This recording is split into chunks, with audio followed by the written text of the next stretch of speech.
Wala po kayong karapatan na gumawa ng anumang klaseng opinyon sapagkat ang korte lang po ang po pwedeng gumawa niyan. Oho. Kasi po pagdating sa korte, meron pong due process kagaya ng ating sinasabi. Opo, due process Bago po of law. tayo makarating do sa pagbibigay po ng desisyon ng korte, yan po ay dumaan sa maraming proseso. Oho. Yung pong dalawang panig ay bibigyan ng kaukulang panahon para ipresenta ang bawat sarili. Pati ebidensya nila, pati yung pangangatwiran ng kapwa-abogado nila, lilinawin sa proseso sa harap ng korte. Oho. Dito sa Quadcom-Gen, kahit kailan, dito nakita, kaya maaaring yung sinasabi mo kanina, naisaan sila ni Pangulo eh. Alam mo kung bakit? Bakit po? Dito lumitaw ang lahat ng takulangan tungkol sa due process. Lahat po ngayon ay nakita kung anong pamamaraan na ginawa nila. Ang Quadcom, hindi siya investigasyon sa akin eh. Doon sa nakita kong paraan ng pagtatanong nila.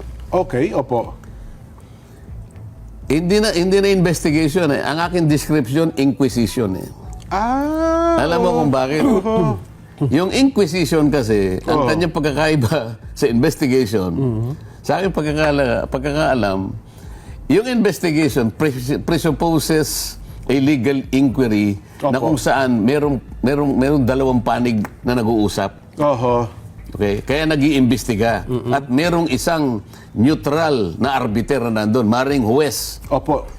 Yung inquisition ay isang uri ng investigasyon na walang pakialam sa karapatan, nangaharap sa kanila. Oho.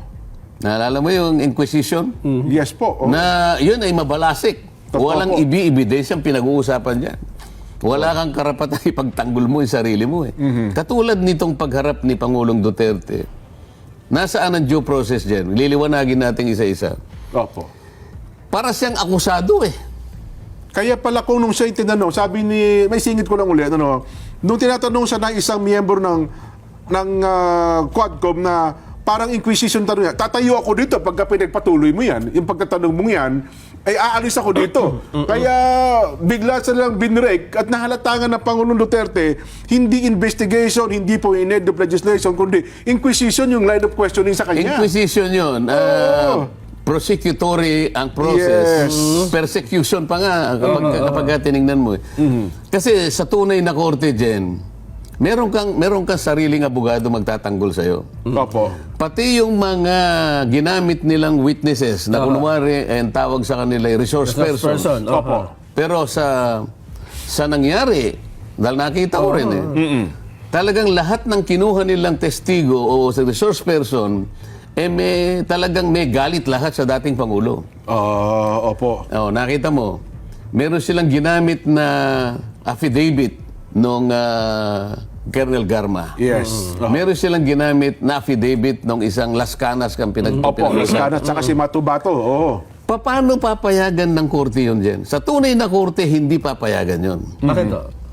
Unang-una, kinakailangan i-present mo muna yung tao sa korte at susumpa siya na siya may gawa nun. Ayun. Bago nung mo affidavit magamit na yun. yun, Bago mo magamit yun, laban dito sa taong inaakusa mo. Paano po kung sworn affidavit nila na panumpaan niya sa harapan ng abogado? Di ba? Hindi kasi ihaharap kasi nung kanyang abogado, pero bago niya mamarkahan na isang ebidensya yun, dadaan ka sa proseso. Ayun. Kung halimbawa nasa prosecution siya, meron ka ba kanyang affidavit na ginawa tungkol sa iyong pagpapahayag? Kasi ngayon pinapayagan na yung judicial affidavit eh. Opo. Para lang mapadali yung paglilitis. Susumpa ka ngayon. No. Harap ka sa korte. Nasaan ba yung Las Canas? Dumating ba yung Las Canas? Wala po. Pinanumpaan ba niya yung affidavit na ginamit ng isang ano pangalan, Luistro? Opo. Congresswoman Luistro. Abogada siya. Pero sa totoo lang, nakalimutan niya na hindi niya pwedeng gamitin yun. Maling-mali yun eh. Iharap mo muna yun. Lumang affidavit ata yun kung parang sa Senado pag ginamit. Ipalagay na natin. Palagay na natin. Hindi ka nga korte eh. Kasi kung sa korte, yun ang tunay na pag-observe ng due process. Ayun. Para sa ganon, hindi masurpresa yung kalaban mo eh. Yung abogado ngayon, kung meron mga abogado, tingnan mo, wala kang abogado si Pangulong Duterte. Kung meron siyang abogado at tunay na korte ito, mag-o-object na kagad dun eh. Your Honor, there is no basis. Opo. Nasaan po yung Las Canas? Hindi po natin alam kung pirma po niya yan. Yan po Xerox copy po yan. I want to see the original copy or the certified true copy. Aabutin ka na sari-saring objection bago mo magamit yung affidavit na yan. Kung tunay kang abogado, hindi mo gagawin yun eh. Ngayon, walang abogado na pipigil doon sapagkat hindi binigyan ng abogado si Pangulong Duterte. Ang tanging abogado, sanabi sa kanya, your only role is to give advice as to the right of your counsel, of your client. O itatanong mo, Hindi ka pwede mag-object yung abogado. hanggang saan po Yung right. ang aking pagganap sa tungkulin ko na pagbibigay ng kaukulang advice sa aking kliyente? Hanggang saan po? Pwede po ba akong magtanong o mag-object kung sakali pong ang tanong po ninyo ay mali? Wala. Walang Hindi ganun. pwede. Hindi pwede yan, Kong. Hindi, wala. Bali, wala. Paano ginamit mo ko kay Garma? Oo. Kaya nga ang gusto ko kung ako'y makakadalo ron isang araw, ang una kong i-cross-examine. Kasi alam ko, tunay na korte, cross-examination Cross na yun. examine. Yes po, oo.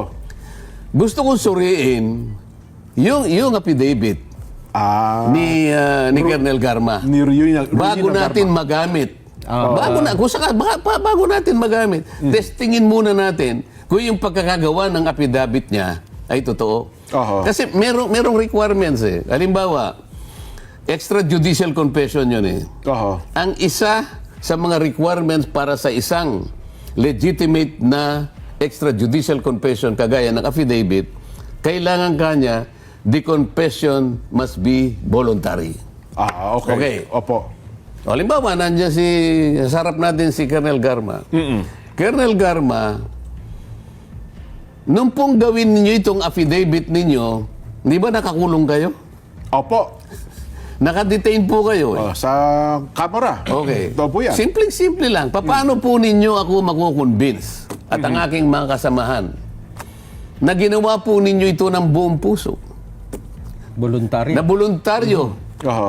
Nakakulong po kayo eh. Di ba pinipigil kayo? Nakapiit kayo eh. Oo nga. Wala po kayo sa kalagayan na pwede kong paniwalaan na ginawa nyo ito voluntarily. Nakakulong ka eh. Sa isang neutral ground. Hindi gano'n. Kahit na po grade 1, maaari niyang isipin. Huwag na po bilang isang abogado. Nakakulong ka, di ba? Paano mo sasabihin voluntary? At sa pangalawa, it must be made with the assistance of a competent and independent counsel, preferably of the confessant's choice. So may tumulong po bang abogado? Opo. Sino nagbigay ng abogado sa'yo? Binigay po sa akin ng Secretary General. Hindi yan ang tingin ng gusto mo. Kung ikaw ay kukuha ng abogado, yan ba pipiliin mo? Sa totoo lang. Wala ka pa kakilalang abogado? Meron po. May pinagtitiwala? Meron po. Ba't di yun ang ginawa mo? Oo nga naman. Mga ganito lang. At marami pang iba para ma-establish mo na yung kanyang affidavit ay totoo. Ngayon, punta tayo dun sa ano. Wala kang abogado ang Pangulong Duterte. Sinadya niya sigurong ganun. Para lamang makita ng buong daigdig kung paano ang ginawa sa kanya. Pero paano po yung appearance? Sabi kasi nag-enter ng appearance yung tatlong abogado. Wala nga siya sa posisyon na idepensa si Pangulong Duterte kagaya ng pagdepensa ng isang tunay na abogado sa harap ng korte. Sapagkat ito ay hindi korte, kagaya ng sinasabi natin, si Nelson yata ang nagsabi, nagkukunwa silang korte. Iba yun eh. Iba yung korte sa nagkukunwang korte. Walang due process eh. O ano pa yung isang requirement ng due process yan? Kung pinag-uusapan ay criminal law. Meron kang karapatan ay confront mo yung nag-a-accuse sa'yo. Paano niya i-confront yung Las Cañas? Sabihin mo nga sa akin. Paano niya i-confront yung nag-appear doon sa Zoom? Asierto ata ang pangalan. Opo, yun. Kunwesto niya yung kong. Alam mo kung nandun lang ako, magkakagulo kami ron eh. Pipigilin ko lahat dun eh. Sasabihin ko lang, Mr. Chair, naintindihan po ba niyo yung due process? Paano po ginagamit ni Congressman Luis Tro ito pong affidavit na Las Cañas? Bilang isang abogado, hindi po pwede po yan. Wala pong nag-authenticate dito na iyan po ay nanggaling talaga kay Las Cañas. Nasaan po yung pirma niya? Ba't di po dumating dito? Ba't po nyo gagamitin yan? Laban sa kanya. Wala siyang pagkakataon na i-confront si Las Cañas. Ano pong nangyari rito? Ang nangyari po, anong tawag doon sa korteng yun? May tawag kayo sa korteng gano'n eh. Kangaroo court. Kangaroo court po nangyari. Kaya ang tawag po dito, inquisition. Inquisition. Nako. Isang pagdinig, isang pag-iimbestiga na walang puwang ang pagbibigay ng atensyon sa karapatan ng haharap sa'yo. Wala nga lahat ito eh.